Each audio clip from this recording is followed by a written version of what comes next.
오늘 이제 인생은 의외로 아름답다 두 번째 시간입니다. 말씀의 제목과 같이 시편을 통한 다윗의 마음을 우리는 이제 앞으로 약 두 달의 시간 동안 살펴보려고 합니다. 제가 지난주에 여러분들 나눠드렸었던 그 인생 그래프를 통해서 귀한 나눔을 잘 나누셨는지 모르겠어요. 우리는 이제 앞으로 다윗의 삶을 살펴볼 때 다윗의 화려했던 시간들을 살펴보려고 하지 않습니다. 다윗이 너무나도 어두웠고 참 두려웠으며 좌절했고 또 너무나도 비참했던 그 시간들을 살펴보면서 정말 아름답지 않은 그 시간 속에 하나님이 어떻게 일하시고 역사하셨는지를 우리가 함께 나누려고 합니다. 특별히 시편의 말씀을 선택을 해서 사무엘의 말씀, 사무엘서의 말씀과 시편의 말씀을 통하여 함께 하나님의 그 은혜를 나누려고 합니다. 지난주 말씀드린 것처럼 오늘 우리가 나눌 말씀의 부제는 시편을 통한 다윗의 마음을 추적한다라는 것입니다. 아마도 이곳에 계신 분들 가운데 다윗처럼 다윗 수준의 삶을 살아가는 분들은 아마 없으실 것입니다. 그러나 다윗이 경험한 수준은 아니지만 그만큼 힘들고 어려운 지경에 놓인 분들은 분명 있으리라라는 생각을 해요. 그런 힘겨운 삶을 사는 것은 사실 비단 여러분들 각자 개인 혼자만은 아닐 것입니다. 그러나 오늘 우리가 이 시간을 통해서 함께 어려운 삶을 살고 있구나를 확인하는 시간이 될 수도 있을 것 같아요. 그렇지만 그것 때문에 내가 위로를 받아 그것이 우리가 궁극적으로 추구하는 해결 방법은 아니다라는 것이죠. 오늘 우리는 그런 절망의 자리에서 하나님께 벗어나지 않아서 자신의 인생을 온전하게 세웠었던 그 다윗의 삶을 함께 살펴보려고 합니다. 오늘 본문의 상황은 다윗이 사울로부터 핍박받고 도망을 치는 그 장면으로 시작을 합니다. 핍박이라는 단어보다 더 분명한 건 사울이 다윗을 죽이려고 하는 것입니다. 사울은 다윗을 향한 그 시선이 너무나도 셌다라는 거예요. 다윗을 죽이기 위해 혈안이 되었다라는 것. 아마 다윗의 현재 모습을 영상으로 여러분들 만약에 표현한다면 여러분들 얼굴에 근심, 수심이 가득하다라는 표현하지 않습니까? 웃음기가 사라진 얼굴을 아마 다윗은 하고 있었을 겁니다. 여러분들 우리의 인생의 때 가장 아름다운 순간이 언제일까? 아마 여러분들의 시대가 아니라는 생각을 해봐요. 아마 10대 후반, 20대, 30대의 시간 아니겠어요? 그런데 가장 빛이 나고 아름다워야 하는 그 시간을 다윗은 너무나도 무겁고 힘들게 보내고 있다는 것입니다. 그 본격적인 이야기를 이제 오늘 우리가 보는 사무엘상 21장을 통해서 함께 나누려고 합니다. 다윗은 지금 노비라는 지역에 피신을 하고 있었습니다. 요단강 서편에 있는 지역인데요. 그 노비라는 지역을 가서 가장 먼저 만난 사람이 있어요. 바로 아히멜렉이라는 사람입니다. 그 사람은 제사장인데 본문 1절을 한번 우리 함께 읽어보도록 하십시다. 함께 읽겠습니다. 시작. 다윗이 노베에 가서 제사장 아히멜렉에 이르니 아히멜렉이 떨며 다윗을 영접하여 그에게 이르되 어찌하여 내가 홀로 있고 함께하는 자가 아무도 없느냐 하니. 다윗은 이미 이스라엘 안에 유명한 사람이 되었습니다. 유명한 장군이었고 모든 전쟁마다 이겼다라는 것이죠. 그런데 그를 보면서 아히멜렉이 떨었다라고 성경은 이야기를 합니다. 다윗이 무서워서 떨었다기보다는 아마 알고 있었을 거예요. 다윗이 사울을 피하며 도망치고 있었다라는 사실. 왜 몰랐겠습니까? 그것만이 아니고 다윗 주변에 다윗을 추적하기 위해 있는 수많은 사람들이 있었다라는 것도 아마 아히멜렉은 알고 있었을 것입니다. 다시 말하면 다윗을 잘못 도왔다가는 자기까지도 피해를 입을 수 있는 상황이 되었다라는 것이죠. 나중에 보게 되면 아히멜렉이 실제로 그런 피해를 입게 됩니다. 그런데 아히멜렉 이 상황 속에서 질문을 하게 됩니다. 뭐라고 이야기하냐면은 왜 당신은 홀로 있습니까? 라고 이야기해요. 왜 함께한 사람이 없습니까? 라고 이야기를 하죠. 2절을 통해 다윗이 이렇게 이야기를 합니다. 함께 2절의 말씀도 함께 봅니다. 다윗이 제사장 아히멜렉에게 이르되 왕이 내게 이를 명령하고 이르시기를 내가 너를 보내는 것과 내가 명령한 일은 아무것도 사람에게 알리지 말라 하시기로 내가 나의 소년들을 이러이러한 곳으로 오라고 말하였나이다. 지금 다윗이 하는 말은 사실이 아니죠. 거짓말입니다. 그러니까 뭐라고 이야기하냐면 왕이 나를 보냈다라는 거예요. 비밀스럽게. 그러니까 오늘 우리식으로 표현하면 국정원의 비밀 요원이 되어서 국가의 특수한 임무를 내게 주었다라고 이야기를 하고 있는 겁니다. 그런 실상은 다윗은 도망을 쳤고요. 다윗이 이런 거짓말을 한 이유는 바로 상대방인 제사장을 안심시키기 위함이기도 하지만 더 분명한 이유는 뭐라고 이야기하느냐? 3절은 이렇게 이야기를 합니다. 당신의 수중에 무엇이냐라는 거예요. 떡 5덩이나 무엇이나 있는 대로 내게 달라라고 이야기합니다. 지금 다윗이 놓여져 있는 그 현실은 무엇이냐면 생존의 문제, 양식의 문제가 그 앞에 펼쳐져 있다는 거예요. 지금 다윗에게 필요한 건 좋은 성경 말씀이 아니었어요. 도망을 치면서 지치고 아무 것을 통해 자신이 얻을 양식이 없습니다. 지금 인생의 절박한 그 현실, 육체의 양식이 다윗에겐 필요했다라는 사실입니다. 여러분들 가운데서 혹시 밥 한 끼가 없어서 서러움을 경험한 분들이 계실 수도 있겠지만 아마도 지금 오늘 이 현대를 살아가는 분들 가운데서는 밥을 굶어서 서러운 분들은 상당히 없을 겁니다. 여러분들이 살 빼려고 굶지 돈이 없어서 굶는 경우는 거의 없을 수 있다는 겁니다. 그런데 어찌 되었든 간에 결핍으로 인한 그 고통, 생존의 결핍, 생존을 위한 중요한 문제의 결핍으로 고통스러운 순간은 있을 수도 있겠죠. 먹을 것이 없어서 그것도 가능하겠고, 돈이 없어서 내가 어떤 옷을 사고 싶거나 어떤 물품을 사고 싶은데 돈이 없어서 힘든 경험을 하는 분들도 아마 있을 수 있을 겁니다. 근데 여러분, 그런 가운데서 여러분들이 난 이 가운데서도 하나님은 내게 목자가 되시니 부족함이 없다라는 그런 고상한 표현을 할 수 있는 분들이 계실까요? 아니에요. 그 가운데서 배고프면 배고프다라고 이야기할 수 있어야 되고, 돈이 없으면 없다라고 이야기할 수 있는 그런 마음이, 그런 삶이 오늘 우리에게도 필요하다라는 것입니다. 오늘 다윗의 인생은 너무나도 불쌍합니다. 불쌍해도 이렇게 불쌍한 인생이 없다라는 거예요. 시편 23편의 고백처럼 여호와는 나의 목자시니 내게 부족함이 없습니다라고 할 상황이 아니라는 겁니다. 다윗은 골리앗을 이겼습니다. 그리고 자신을 지지하는 사람들이 어마어마하게 많이 늘어났습니다. 그러나 그때에 자신이 그토록 충성하던 사울로부터 핍박을 받습니다. 그리고 심지어 어떤 신세가 됩니까? 도망치는 신세가 되고 먹을 것이 없어서 저기 제사장을 향해 떡을 달라라는 요청까지 하게 되더라라는 겁니다. 사실 그 제사장 앞에 놓여있는 떡은 아무나 먹을 수 있는 떡이 아니었다라는 겁니다. 본문 4절을 보면 이렇게 이야기해요. 보통 떡은 없고 거룩한 떡만 있다라는 겁니다. 성전에는 떡이 있었습니다. 그러나 그 떡은 일반인들이 먹을 수 있는 떡이 아니라 제사를 지내고 나서 하나님 앞에 바치고 또 제사장이 나눠 먹을 수 있는 그런 떡만이 그 앞에 놓여 있었다라는 겁니다. 아무리 힘이 센 다윗이 왔을지라도, 다윗이 왕이 되고 그 상황에 왔을지라도 아히멜렉은 그 떡을 다윗에게 내놓을 수 없었습니다. 그러나 다윗은 그 율법을 어기면서까지 아히멜렉을 향해 떡을 달라라고 이야기합니다. 왜냐하면 생존의 문제였기 때문입니다. 결국 아히멜렉도 그것에 동의합니다. 그리고 떡을 다윗과 부하들에게 제공하게 되는 것이죠. 여러분, 생존의 문제를 하나님 앞에 들고 온다는 건 결코 부끄러운 일이 아닙니다. 여러분들을 향해서 기도 제목을 나눠보십시오라고 한다면 거의 대부분 솔직한 기도 제목을 나누진 않습니다. 조금은 고상해 보이고 좋아 보이는 기도의 제목을 많이 적어내려고 합니다. 그런데 여러분들, 사실은 여러분들 그 깊은 마음속에 생존을 향한 기도 제목들이 존재하지 않습니까?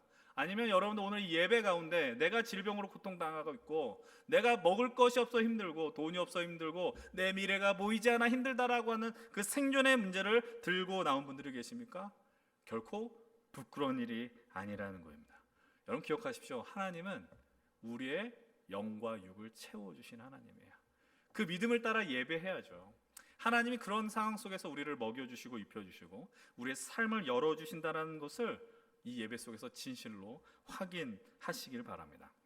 그런데 이 상황 속에서 불행한 장면이 있음을 성경은 언급해주고 있습니다. 본문 7절의 말씀인데 함께 읽겠습니다. 시작. 그날에 사울의 신 한 사람이 여호와 앞에 머물러 있었는데 그는 도액이라 이름 하는 에돔 사람이요 사울의 목자장이었더라. 이 도액이란 사람의 이름을 기억하십시오. 왜냐하면 다음 주에 이 도액과 관련된 시편을 나누려고 하기 때문입니다. 다윗은 도액 때문에 시를 하나 기록합니다. 좋아서 기록한 게 아닙니다. 너무나도 분노가 일어났기 때문에, 화가 났기 때문에 이 도액을 떠올리며 시를 기록했다라는 겁니다. 도액의 역할은 뭐라고 이야기를 해요? 사울의 목자장이라고 이야기합니다. 사울의 신하였습니다. 근데 그는 다윗을 감시했습니다. 지금 다윗과 아히멜렉이 벌이는 그 일을 두 눈으로 똑똑히 지켜보고 있었다는 것이죠. 그리고 이 도액이라는 사람 때문에 얼마나 이 안에 피바람이 부는지 우리는 다음 주에 살펴보게 됩니다. 그리고 다윗은 아히멜렉에게 또 다른 것을 하나 요구를 합니다. 이 장면도 잘 기억하셔야 돼요. 본문 8절 함께 읽습니다. 시작. 다윗이 아히멜렉에게 이르되 여기 당신의 수중에 창이나 칼이 없나이까? 왕의 일이 급함으로 내가 칼과 무기를 가지지 못하였나이다 하니, 왕의 일이 급하다라고 표현하죠. 사실 왕의 일이 급하지 않습니다. 다윗이 급합니다. 살기 위해 급하다라는 겁니다. 너무 급해서 자신을 보호할 수 있는 무기 하나 챙기지 못하고 도망쳤다라는 겁니다.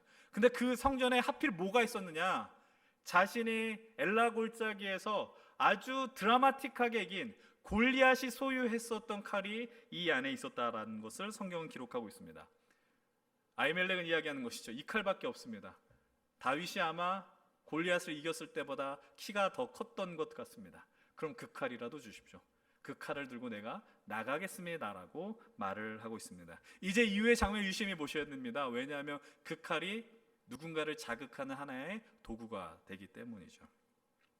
이제 우리는 본문 10절의 상황을 통해 다윗의 마음을 한번 살펴볼 수가 있습니다. 뭐라고 이야기하느냐? 함께 읽어보겠습니다. 시작. 그날에 다윗이 사울을 두려워하여 일어나 도망하여 가드왕 아기스에게로 간다라고 이야기합니다. 지금 도망했는데 어디로 갔느냐? 가드라는 곳은 블레셋에 있는 5 지역 가운데 하나가 바로 가드라는 지역입니다. 다시 말하면 블레셋은 이스라엘의 적국입니다. 근데 그 다윗이 이스라엘의 적국인 블레셋으로 정치적 망명을 하고 있다는 겁니다. 망명의 이유는 무엇입니까? 성경은 분명하게 이야기합니다. 그날에 다윗이 사울을 두려워했다라는 것이죠. 여러분 살면서 두려움을 맛본 순간이 있습니다. 근데 혹시 이런 경험들이 있으십니까? 사람이 두려운 적 있으세요? 여러분들 나이가 먹고 이런 말씀드려도 상당히 죄송합니다. 삶을 살면서 느끼는 생각과 감정과 사고 중에 하나가 무엇이냐면 사람이 무섭다라는 겁니다. 사람이 두렵다. 사람이 두려워지기 시작하면 좀 그때는 좀 슬픈 때인 것 같아요. 철이 들었다기보다는 너무 세상을 알아보는 그런 느낌이다라는 겁니다. 그래서 사람에 대한 회의감이 들죠. 그래서 교회에 대한 회의감도 그때 드는 경우들도 많이 있더라고요. 그냥 나 혼자 예배하면 되지. 나 혼자 그냥 교회 다니면 되지. 근데 그거에서 머무르면 안 됩니다. 하나님께서는 이 믿음의 공동체를 통해 하나님의 역사를 이루시기 때문이죠.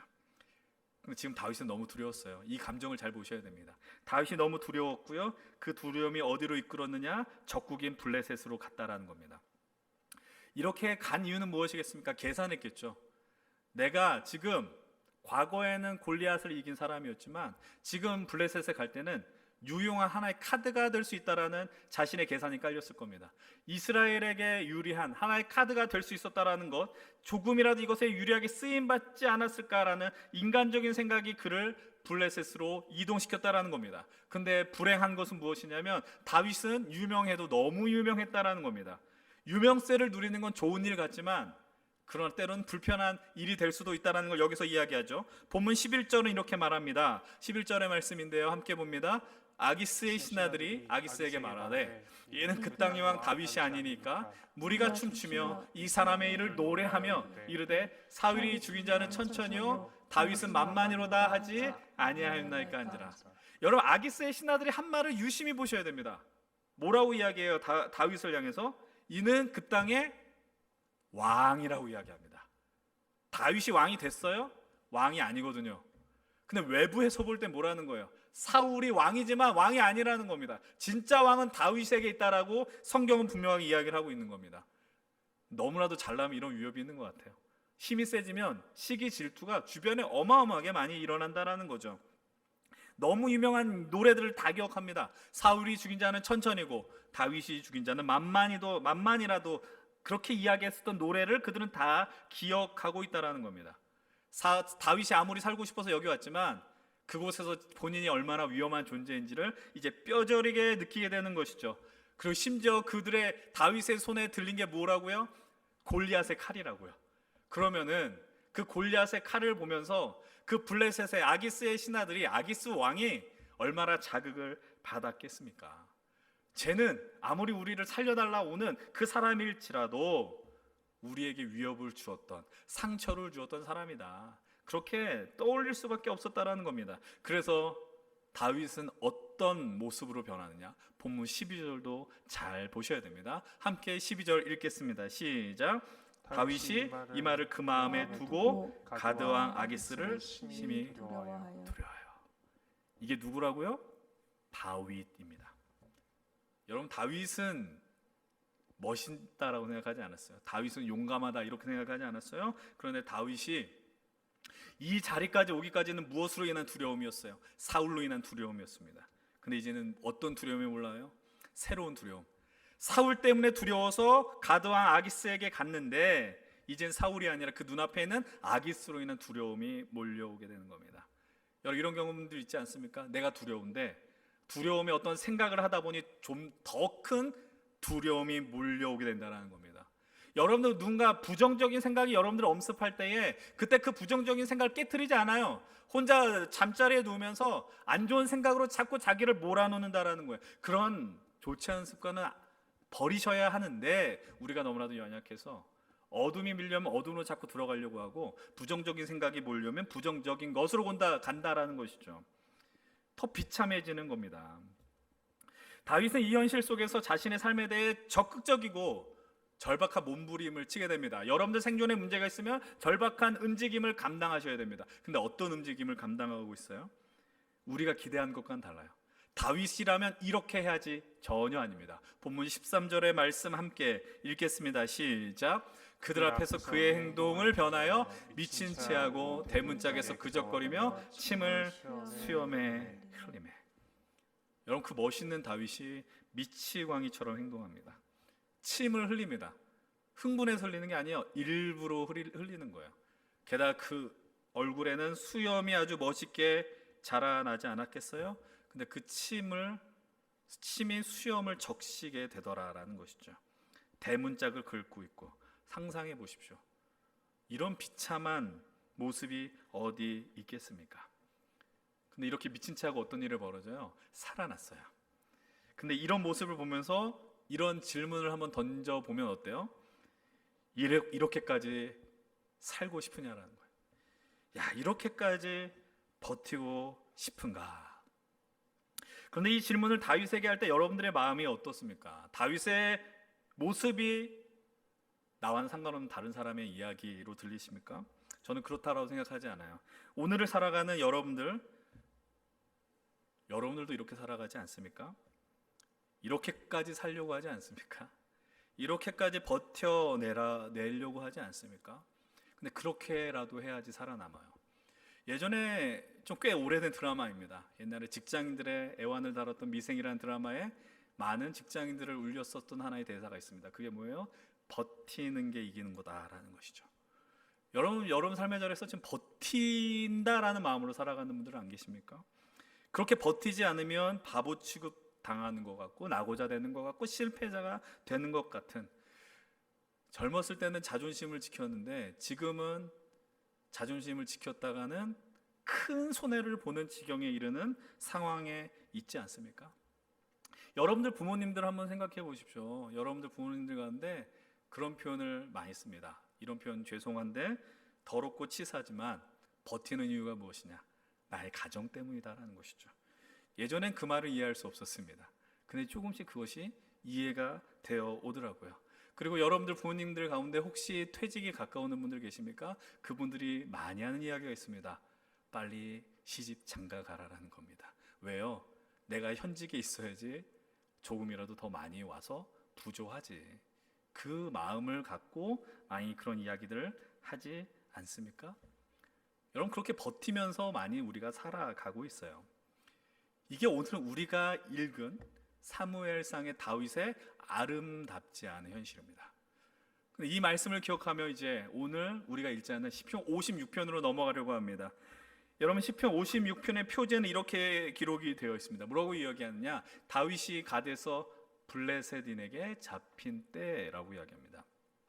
다윗이 이 56편을 언제 기록했느냐? 바로 오늘 사무엘상 21장의 현실을 체험하고 경험한 다음에 기록해냈다라는 것이죠. 사실 시편 34편도 동일한 배경 속에서 쓰여졌지만 오늘은 56편에 집중하려고 합니다. 여러분들 늘 그러셨지만은 가능하시다면 성경을 펼친 채로 56편을 열어놓은 채로 말씀을 함께 보셨으면 좋겠습니다. 성경이 있으셔야 되는데 없으시다면 여러분의 핸드폰을 여셔서 시편 56편을 보셨으면 좋겠어요. 여러분들, 우리가 다윗을 볼 때마다 지난주에도 이야기했지만 다윗에게는 무언가 다른 거가 있을 거라는 마음을 갖고 있습니다. 그러나 다른 부분이 있겠죠? 분명한 것은 지난주 유진 피터슨의 이야기처럼 그의 현실, 삶 역시 현실 그대로의 삶이다라는 사실을 기억하셔야 됩니다. 다시 말씀을 드리면 다윗이나 우리나 동일한 성경을 가진 사람들이라는 것을 기억하며 이 말씀을 보셔야 된다는 겁니다. 시편 56편 1절과 2절의 말씀을 보십시오. 다윗은 이렇게 고백합니다. 하나님이여 내게 은혜를 베풀어 주십시오라고 이야기를 합니다. 주변에 뭐가 있다라는 거예요. 나를 삼키려고 하는 사람들이 너무나도 많다라는 겁니다. 2절 말씀도 이야기합니다. 내 원수가 종일 나를 삼키려고 한다라는 겁니다. 주변에 나를 공격하는 사람들이 다 있다고 생각해 보십시오. 여러분들이 다니는 학교에, 여러분들의 직장 가운데 여러분들의 어떠한 모습의 일거수일투족을 관찰하면서 여러분들이 무너지기만을 바라는 사람들이 있다고 생각해 보십시오. 얼마나 화가 나겠습니까? 근데 여러분들이 그 사람 때문에 그 직장을 그만둔다라고 하면 얼마나 억울하겠어요. 그럴 필요가 없는데, 여러분, 근데 그런 가운데서 다윗이 하나님의 은혜를 간구합니다. 하나님 앞에 무엇을 간구해요? 은혜를 달라는 겁니다. 여러분, 오늘 이 시간 속에 예배 가운데 하나님의 은혜가 필요 없는 사람은 단 하나도 없다라는 것은 인정하지 않습니까? 하나님의 은혜가 필요해요. 하나님의 은혜가 필요하지 않은 사람은 단 한 명도 존재하지 않아요. 그런데 우리에게 가장 큰 치명적인 약점이 하나 있습니다. 그것이 무엇이냐면 하나님이 필요하다는 사실을 까먹어요. 여러분들 열심히 살면, 열심히 공부하면, 열심히 노력해서 살면 아름다운 모습인데 열심히 여러분들의 삶에 몰두하다 보니 하나님이 필요하다는 걸 놓쳐버린다라는 겁니다. 내가 조금이라도 좀 더 벌어야 하고, 내가 무언가 좀 더 일을 해야 되고, 내가 무언가 어떠한 내 원하는 것을 이루기 위해서 나는 오늘 이 예배조차도 드릴 필요가 없다라는 선택을 하는 사람들이 얼마나 많이 있냐라는 겁니다. 여러분, 우리는 이 율법적으로 이 예배에 대해서 예배를 드리면 큰일이 난다라는 말씀을 드리는 게 아닙니다. 그만큼 어떠한 가치, 하나님 앞에 내 삶을 드리는 가치인 이 예배와 내 삶의 그 현실을 맞바꾸는 것을 이제는 두려워하지 않는다라는 것이죠. 그래서 여러분들 언제 하나님을 찾아요? 강한 자극이 올 때만 하나님을 찾아요. 내가 힘들고 어려울 때, 절망의 순간에 있을 때. 근데 사실 오늘 다윗도 엄청난 강한 자극을 경험했어요. 그 자극이 무엇입니까? 사울의 추격이죠. 자신을 삼키기 위해 종일 치고 압제한다라는 겁니다. 종일 나를 삼킨다라는 것이죠. 왜 이런 일이 벌어집니까? 슬픈 일이지만 다윗이 너무 벼락줄세를 했습니다. 근데 그냥 하루 만에 쓴 어떠한 실력이 없는데 유명세만 탄 사람이 아닙니다. 자신의 실력을 가지고 열심히 그것을 따라서 살아가다 보니 어마어마한 위치에 올라갔습니다. 아까 아기스의 신하들과 같이 외부에서 볼 때는 진짜 왕은 다윗처럼 보였다라는 것입니다. 근데 그 시기심 때문에 어떤 일이 벌어집니까? 싹을 잘라버린다는 거예요. 여러분, 이 비참한 어떤 슬픈 단어가 우리나라에 있다는 것을 안타까워하셔야 됩니다. 사다리를 걷어찬다는 표현을 여러분 들어보셨어요?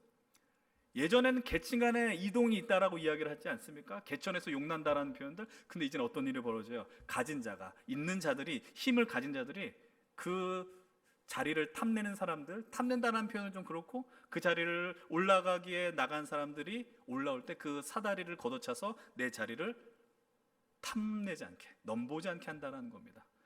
근데 지금 사울이 하는 짓이 딱 그 짓을 한다라는 것이죠. 이런 사울의 위협 앞에서 어떤 일이 벌어지느냐? 그래서 3절은 이렇게 이야기합니다. 내가 두려워한 날에는. 다시 한번 여러분, 이게 위로가 될 수 있었으면 좋겠습니다. 다윗도 두려워했습니다. 자신을 두려워하는 날에는 이라고 이야기를 합니다.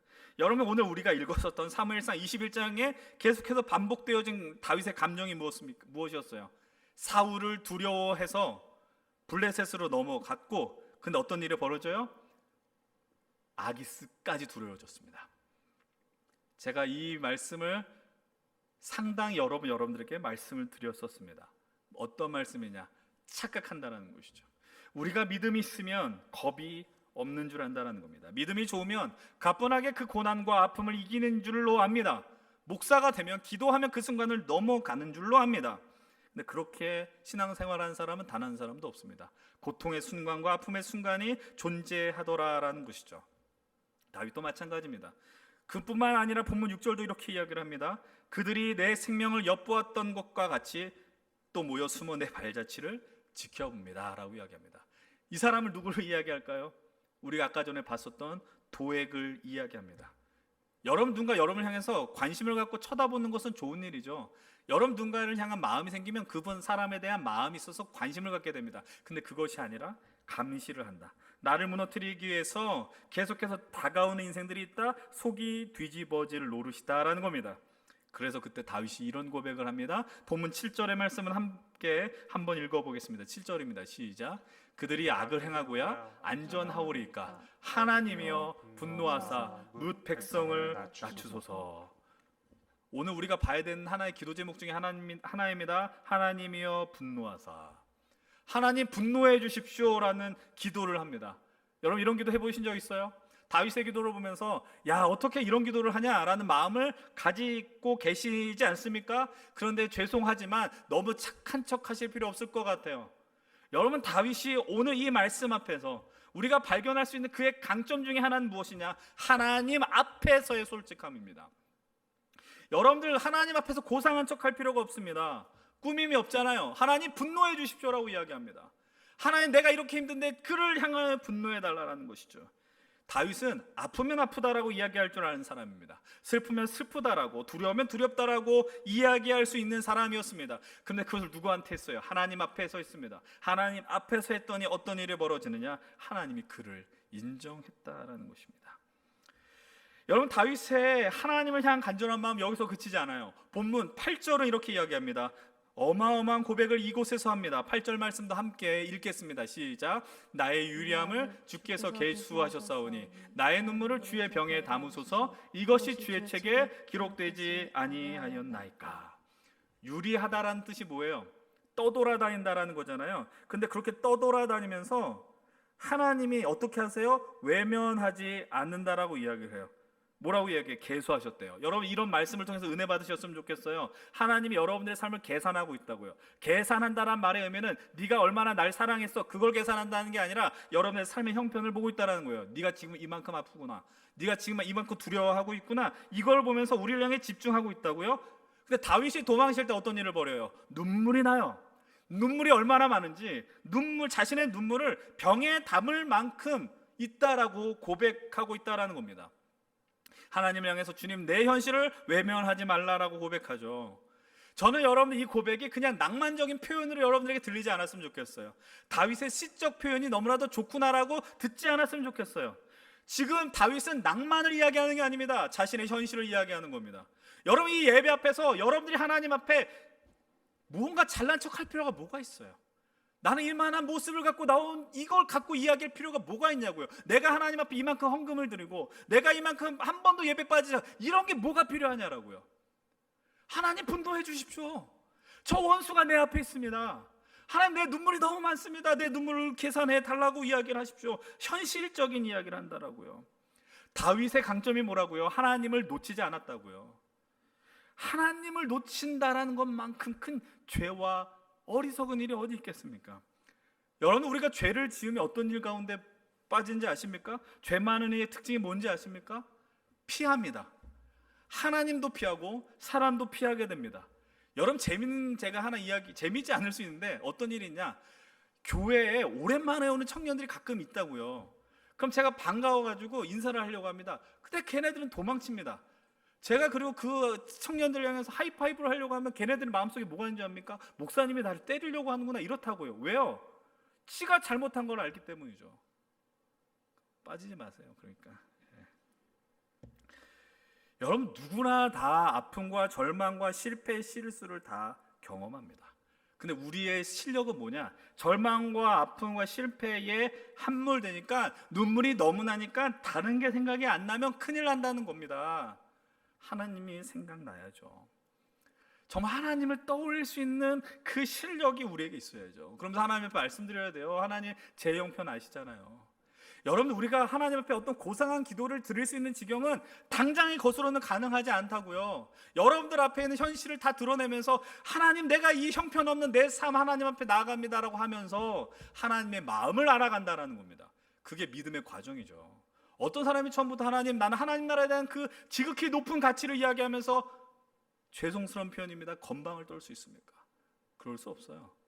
하나님 앞에서 나의 연약함을 갖고 나아가게 된다라는 겁니다. 그렇게 될 때 어떤 일이 벌어질까요? 그렇게 부르짖는 자가 경험하는 은혜는 무엇일까요? 오늘 본문 9절은 이렇게 말합니다. 함께 9절 말씀 있습니다. 시작. 내가 아뢰는 날에 내 원수들이 물러가리니 이것으로 하나님이 내 편이심을 안다라는 것입니다. 내가 아뢰는 날에 누가 물러갑니까? 원수가 물러갑니다. 여러분, 그리고 어떤 확신이 생겨요? 하나님이 내 편이 된다라는 걸 안다라는 겁니다. 오늘 우리가 다윗의 모습을 통해서 다윗답지 않은 표현을 계속해서 봤습니다. 다윗이 사울을 두려워하여, 다윗이 아기스를 두려워하여. 다윗도 역시 특별한 존재가 아니었을 겁니다. 그리고 심지어 우리보다 더 심하게 미친 사람을 흉내를 내기도 하죠. 여러분들, 다윗을 통해서 우리는 인간이 어떤 존재인지를 발견합니다. 왜 다윗이 미친 척했어요?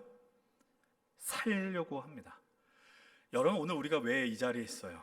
살고 싶은 거예요. 살고 싶어서 발버둥 치고 싶어서 이 자리에 나와 있어요. 여기서 여러분들, 난 살고 싶지 않아, 이런 분들 계세요? 아니에요. 살고 싶어서, 그래서 하나님 그 옷자락 하나 붙들기 위해서 나온 분들이 있다고요.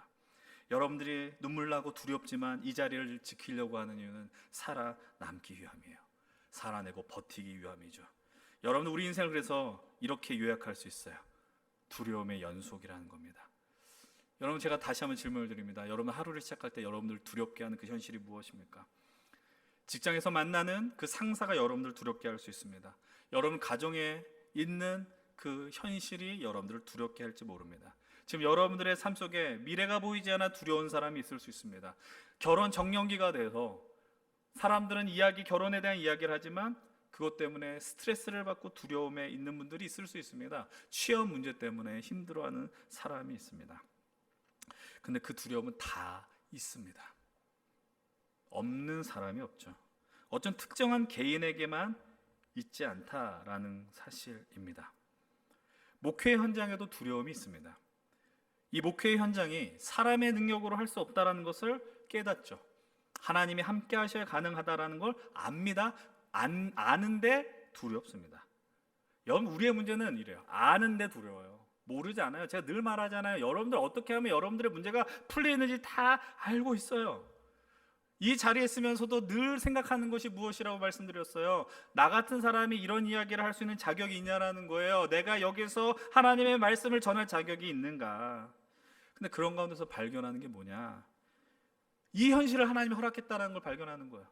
이 두려움의 현실을 하나님이 허락했다는 걸 발견하는 거예요. 근데 그곳에서 고백하는 게 있어요. 하나님이 나를 이끌어 주실 것이고 하나님이 반드시 책임져 주실 것이다라는 겁니다. 그럼 이 응답은 어떻게 경험하는지 아십니까? 뻔뻔함입니다. 하나님 앞에 은혜를 달라고 고백하고 하나님 앞에 분노해달라고 요청하는 그 뻔뻔함이 오늘 우리로 이 자리에 있겠다라는 겁니다. 두렵지만 있는 겁니다. 두렵지만 살 수 있는 힘이 생기는 겁니다. 두렵지만 살아갈 길이 보이게 된다는 겁니다. 하나님을 잊어버리지 마십시오. 하나님을 놓치지 마십시오. 하나님 앞에 나아가는 것에 대한 어떠한 언어도 정죄하지 마시고 주님 앞에 나아가십시오. 아까 7절 말씀 기억하시라고요. 뭐라고 이야기합니까? 그들이 악을 행하고야 안전하오리까 하나님이여 분노하사 백성을 낮추십시오.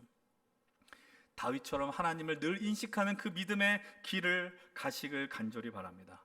여러분, 두려우면 본능적으로 우리는 소리치게 되어 있습니다. 근데 이 이야기를 잘 들으셔야 됩니다. 누구를 향해서 소리치겠어요? 여러분, 두려운데 누구를 향해서 소리치겠습니까? 여러분, 사람 앞에서 소리칠 수도 있어요. 근데 소용없더라고요. 저라고 안 해봤겠습니까? 제가 힘들고 어렵고 너무나도 스트레스가 막 몰려왔을 때 소리친 사람이 있었어요. 들어주는 척하지만 해결해주지 못해요. 누구도 해결해주지 못해요. 그때 깨달았어요. 사람이 필요 없다가 아니에요. 내가 방향을 잘못 취했구나를 깨닫게 됩니다. 사랑하는 여러분, 하나님을 향해 소리치십시오. 하나님을 향하여 격식 차리라고 이야기하지 않아요. 하나님을 바라보며 소리 지르십시오. 소리 지른 이유는 명확합니다. 살기 위해서입니다. 여러분, 살기 원하지 않습니까? 여러분의 놓여진 문제에서 살아남기 원하지 않지 않습니까? 그래서 여러분들 살려달라고 외치십시오. 하나님 앞에 뻔뻔하게 나가고 건져달라고 외치십시오. 그때 어떤 일이 벌어질까요? 함께 11절의 말씀을 읽겠습니다. 11절 함께 읽겠습니다. 시작. 내가 하나님을 의지하였은즉 두려워하지 아니하리니. 두려운데 두려워하지 않게 됩니다. 오늘 우리의 말씀과 같이 두려워하는 자에게 임하는 은혜가 무엇인지 아십니까? 사랑하는 여러분들, 여러분들이 하나님의 은혜 가운데 간다면 두려움 가운데 하나님을 떠올리십시오. 그때 하나님을 부르짖을 때 우리는 이렇게 고백합니다. 내가 두렵지만 하나님을 의지하게 되었으므로 더 이상 두렵지 않습니다. 그걸 은혜라고 이야기를 하는 겁니다.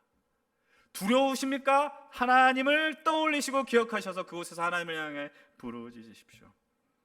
여전히 나를 두려워하는, 나를 두렵게 하는 사울이 존재합니다. 나를 두렵게 하는 아기스가 있습니다. 그런데 그걸 보면서 더 이상 두렵다라고 이야기하지 않는 이유는 내 뒤에 누가 계시는 거예요.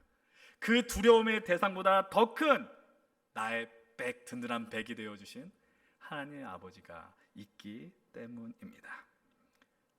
그리고 두려워한 자에게 임하는 은혜, 두 번째 9절의 말씀, 아까 제가 읽었던 말씀인데요, 하나님이 내 편임을 알고 있습니다. 하나님이 우리의 편이다라는 것을 기억하십시오. 하나님이 우리의 편입니다. 여러분, 하나님을 진실로 의지하셔서 그 두려움이 사라질 수 있기를 간절히 축원을 드립니다. 여러분, 여전히 아마 예배 끝나고 돌아가면은 제가 이렇게 설교했는데 소용이 없을 겁니다. 제가 이렇게 설교를 열심히 했는지 모르겠는데 이렇게 설교하고 여러분 삶으로 돌아가면은 그 똑같을 거예요. 내일 출근하면 똑같을 거고, 학교 가면 똑같을 거고, 기말고사 오늘 설교했다고 여러분 기말고사가 사라지지도 않고. 근데 달라질 수 있는 건 하나 있습니다. 하나님을 기억하십시오. 하나님을 의지하였더니 더 이상 두려워하지 않겠다라는. 믿음으로 산다는 건 기대하며 산다는 겁니다. 사랑하는 여러분, 믿음으로 살 때 기대하며 사십시오. 하나님이 여러분들의 두려움을 어떻게 사용하실지. 믿음으로 산다라는 것은 빛을 보는 것입니다. 그 어둠 속에서 빛을 향하여 나가게 하시더라라는 것입니다. 그분을 향한 생명의 빛과 은혜의 빛을 향하여 나아가십시다. 두려워해도 괜찮습니다. 무서워해도 괜찮습니다. 하나님을 함께 바라